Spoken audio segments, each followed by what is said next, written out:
What's up, everybody? Welcome back to the channel. On today's little endeavor, we're going to be replacing the CV axle on the Turbo Maxima.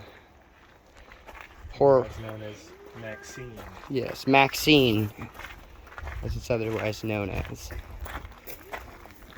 So, should be pretty straightforward. Axle nut gets pulled off. Probably pull the suspension, remove a brake caliper, set it to the side.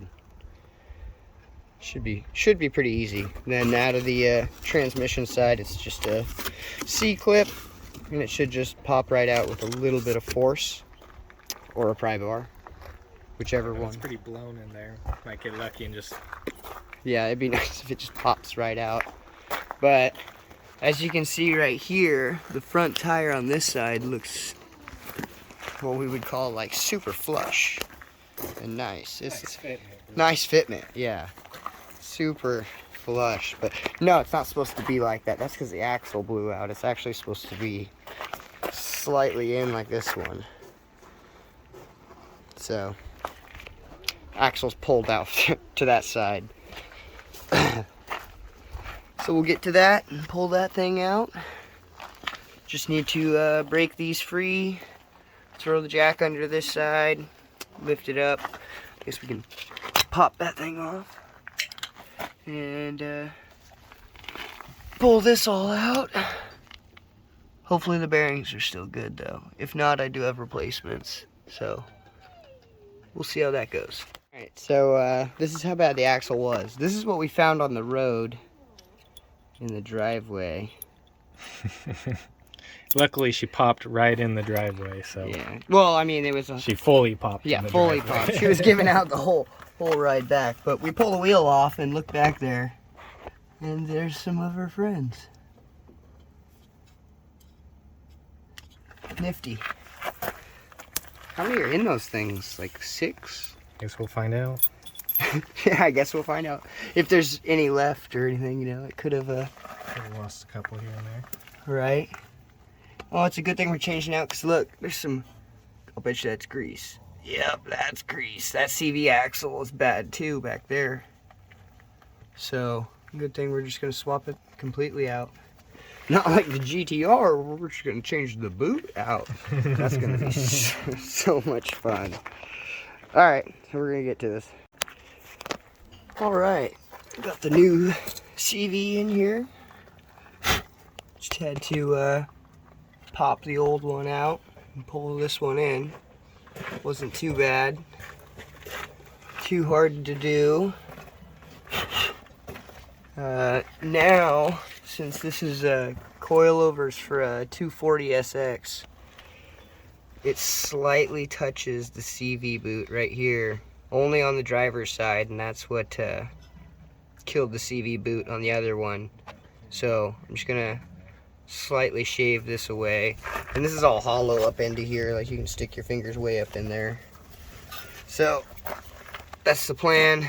Shave a little bit off that. I mean, it's not anywhere near where the welds are and everything, so should be fine. But take a look at the old CV axle.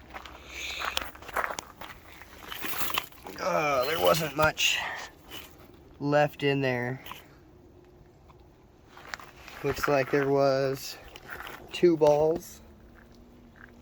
One right there. And one right there. The longevity of that fucking broken axle is amazing. I mean, it drove for thousands of miles. Oh yeah, thousands of miles. 2 years like that. So, yeah. But I also saw grease from the back. So it's got a split in it somewhere. Yep, right there. So, good thing it was being changed out, because both of them were going to be, well, the other one was going to go anyways. So, get this part pulled off and take it over to the grinder and shave it down a bit. Do some test fitting and put it back together. So, we'll get to that. Alright, axle is completely back together now. I had to trim bottom of this so that way it wouldn't touch the CV boot, like so. Now it doesn't actually touch it anywhere. Looks like it does, but it doesn't. So, happy with that. Alright, put the wheel back on and drop her down and see if it tugs around like it did. Hopefully it doesn't. Alright, wheels all back together.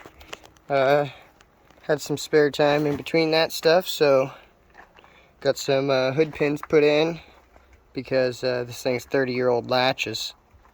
Well, 30 plus years old, so it scares me when semis go past me and I see it bump up a little bit. So that's just some nice reassurance. Have them on the 300 as well, and they work great. I never even see that hood budge once, so they'll work good on this thing too. Super stoked for this. Gonna take it out to a meet tonight and see how it drives on the way out there. So we'll get back to you on the drive out there. Seems to be working great. Hoping this car makes about the same horsepower as the Z31's turboed when it's all dialed in all the rest of the way. Still needs a little bit of fine tuning, I'd say, that's for sure. And then a bigger fuel pump in this thing too, because it's got the factory fuel pump and factory pressure regulator. So this car needs some things before I start throwing up the boost any more than what I normally run on it, which is only about 5 to 7 pounds, maybe 6 pounds. But even then, that's factory Z31 territory, and even at 5 pounds, the Z31, depending on what marketplace you got it from, like region, country, they came with anywhere from like 205 to 225 horsepower, so I'd be happy with that.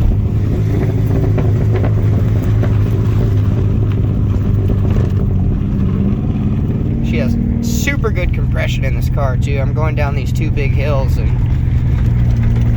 it'll take the car all the way down to like a stop, basically, even on a big hill. That's crazy.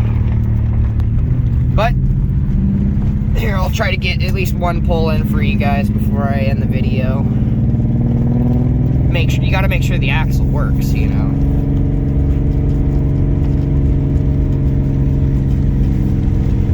A little tricky. Try to drive with my knee here, make sure no one's coming.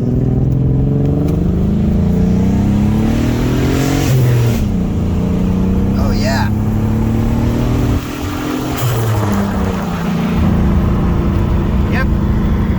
Back. Actually kind of felt like that other CV axle might go now that this one's the new side, so I better be easy on it for a little while, at least, until I get another new CV axle. But I'm happy she'll make it out to the meet tonight, so don't forget to like and subscribe and follow along with the rest of the builds. Next, they'll be coming up with the GTR tranny swap.